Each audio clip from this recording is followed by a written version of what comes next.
अपनी जान कहते हैं।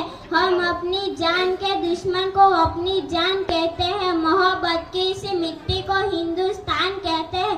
जो दुनिया में सुना दे उसे कहते हैं खामोशी, जो आंखों में दिखा दे उसे तूफान कहते हैं। जो ये दीवार का सुराख है साहब, जो ये दीवार का सुराख है, चाइना अमेरिका पाकिस्तान साजिशों का हिस्सा है, मगर हम इसे अपने घर का रोशनदान कहते हैं। परम सम्मानीय आचार्य श्री, आज के स्वतंत्र दिने उपस्थित सभी गणमान्य लोग, मैं राठौड़ अंजलि बामी आज देश प्रेम और राष्ट्र निर्माण के उपलक्ष्य पर अपनी समक्ष साझा करना चाहती हूँ।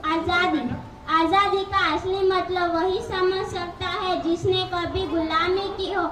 हम सब भाग्यशाली है कि हमने स्वतंत्र भारत में जन्म लिया। यूँ तो आज़ादी किलो 1857 में ही जल चुकी थी, जो वर्षों बढ़कर 1947 में हमारे देश को आज़ादी कराई।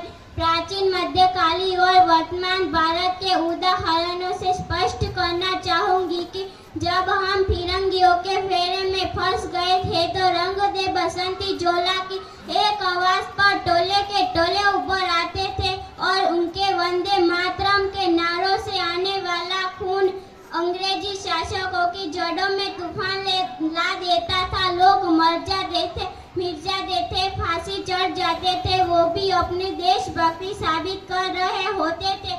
क्या कि इस दौर की कसौटी थी। उसके बाद 62-65 के युद्धों में अपना सुहाग गवा देने वाली औरत जब घर के हालात हो जाए करते थे कि प्यार भी भरपूर गया, मांग का सिंदूर गया, नन्हे नानों की लंगूटियां चली गई, छोटी छोटी बिटिया की चोटियां चली गई, बाप की कमाई गई, भाई की पढ़ाई गई। ऐसा एक विस्फोट हुआ, पता भी चला नहीं, जिसमें कहीं बोटियां चली गई। और आपके लिए तो एक आदमी मरा है साहब, तुम मेरे घर की तो रोटियां चली गई, मेरे घर की तो रोटियां चली गई। पैदा हालात हो जाने के बावजूद भी एक माँ अपने बेटे को सरहद पर दुश्मनों की धज्जियां उड़ाने के लिए बेच देती थी और इसे पत्र लिखा कर भेजा करती थी। अम्मा ने खत लिखा है, बड़े इच्छाओं से पुत्र मेरे न घबरा जाना, एक इंच भी पीछे न हटना, चाहे इंच इंच कट जाना,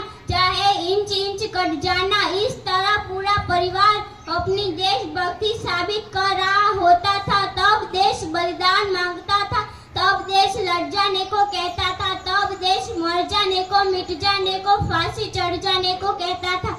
किंतु आज देश लड़ जाने को नहीं कहता, आज देश मर जाने को, मिट जाने को, फांसी चढ़ जाने को नहीं कहता, बल्कि मेरे विचारों में है यदि कोई व्यक्ति अपना काम पूरा ईमानदारी, पूरी मेहनत और पूरी लगन से करे ना, वही सच्चा देशभक्ति है। मैं नहीं मानती कि फेसबुक और व्हाट्सएप के डीबी को 3 रंग में रंगना ही हमारी सच्ची देशभक्ति है। यदि आप कहेंगे साल में 2 बार हाथ में तिरंगा लेना देशभक्ति है, तो मैं पूछना चाहूंगी, वो फुटपाथ में रहने वाला वो बच्चा नंगे पाँव में जब तिरंगा बेच रहा होता है, तो क्या आप इसे देशभक्ति कहेंगे? ये देशभक्ति नहीं बल्कि पेट की भूख शक्ति है, इसलिए ऐसा करने को मजबूर करती है, क्योंकि न मस्जिद को जानते हैं न शिवालों को जानते हैं, न मस्जिद को जानते हैं न शिवालों को जानते हैं। जो पेट के भूखे होते हैं न वो सिर्फ भोजन के निवालों को जानते हैं।